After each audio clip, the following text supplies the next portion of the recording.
अस्सलाम वालेकुम व्यूअर्स, मैं हूं हनीफ़ा अंसारी और होम टीवी चैनल के प्रोग्राम बीमारियां उनके इलाज के साथ हाजिर खिदमत हैं। आज हम बात करेंगे ख़वातीन की जो बीमारियां हैं, उसमें एक बीमारी होती है लिकोरिया, जिसके बारे में आज हम डिस्कस करेंगे। लेकिन अपने प्रोग्राम की जानिब जाने से पहले आपसे एक छोटी सी गुजारिश है कि आप हमारे TV channel home TV channel को सब्सक्राइब अगर नहीं किया है अभी तक तो उसको सब्सक्राइब कर लें और सब्सक्राइब करने के बाद बेल के बटन को दबा दें ताकि हर आने वाली वीडियो सबसे पहले आप लोगों को मिल सके। चलते हैं अपने प्रोग्राम की जानिब। लिकोरिया ख़वातीन जो हैं, अक्सर ख़वातीन इस मर्ज़ के मुब्तला रहती हैं और इसकी वजह ये होती है कि ज़हनी दबाव होता है, ठीक है।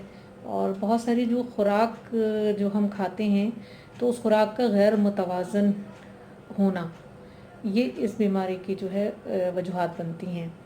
तो चूँकि ख़वातीन की बीमारी होती है और उसमें काफ़ी इनको परेशानी का सामना होता है, तो आज हम इसी बीमारी के इलाज के बारे में डिस्कस करेंगे। इसके लिए हमने करना ये है कि कीकर का आप गोंद ले लें और उसको तवे पर भून लें। कीकर का गोंद जो है ये किसी भी पंसारी की दुकान से आपको आसानी से मिल जाएगा। उसको लेकर आप तवे पर भून लें और उसको पीस लें।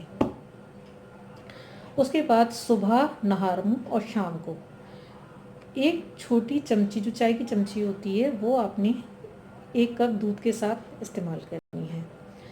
लेकिन दूध के अंदर आपने शहद 1 चम्मच ज़रूर मिला लेना है। 1 चम्मच दूध में शहद मिलाएं और एक छोटी चमची जो है कीकर का जो गोंद है उसको आप इस्तेमाल करें। दूसरा आपने काम ये करना है कि गुलाब की पत्तियाँ ले लें कुछ, और उसमें सना मक्खी और इलायची, उन्हें हम वज़न आप ले लें।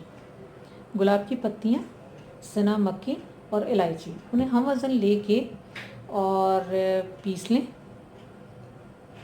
रात को सोते वक्त 1/4 चमची, यानी जो चाय की छोटी चमची होती है उसका जो क्वार्टर होता है, यानी 4 हिस्से करेंगे उस चम्मच में से, तो जो एक हिस्सा होगा वो आपने सादा पानी के साथ इस्तेमाल करना है रात को सोते वक्त। ये 2 आपने करने हैं। पहला आपने ये करना है कि कीकर का गोंद तवे पर भूनकर पीस कर और सुबह नहार मुँह और शाम में उसको दूध के साथ, 1 कप दूध के साथ आपने उसको इस्तेमाल करना है।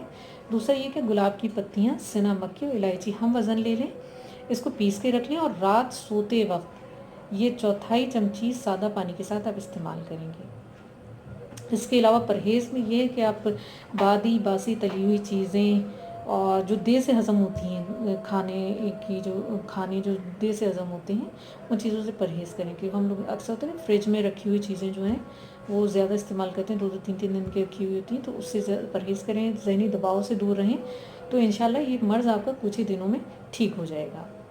तो आप लोग इसको इस्तेमाल कीजिएगा और इस्तेमाल करने के बाद आपको जो अच्छा लगे और आपको आराम आ जाए तो हमारे लिए दुआओं में हमें याद रखिएगा। तब तक के लिए अल्लाह हाफ़िज़।